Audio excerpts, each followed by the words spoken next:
mu kibiina kyange ecological part of Uganda.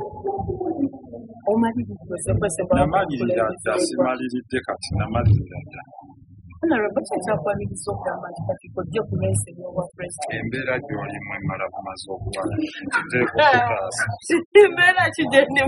nolaba nti embeera gy'olimu yeetaaga kutaasa oba oli awo oli mu mativu toyagala kwongerako simanya alimu nze mmanyi nzize kuvuganya mwami Museveni oyo agenda okuba nga awondeza emyaka 4 era njagala okumutegeeza nti n'azina obulungi ava mu wabula ne tukulaba tuweerezaako naawe kyekiseera ati naffe tuweereze eggwanga lyaffe ate naye addeko wali alabe bwe bavuga emmotoka tumusaamu ekitiibwa wamu n'abakola naye naye kyekiseera eggwanga tulijje walitadde tuliteeke ku levo gye yali talisuubira naye abeere wali ng'alinga alaba firimu.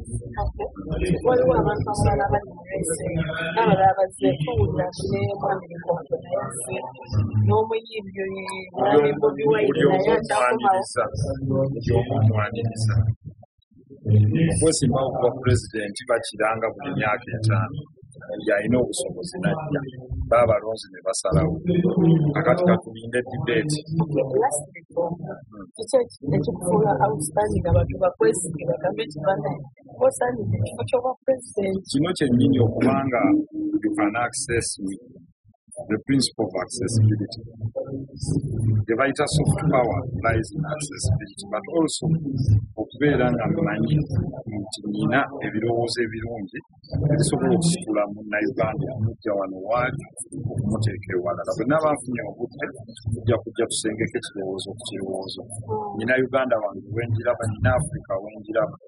Africa egyogeddwa ebbanga ddene nnyo n'omuddugavu.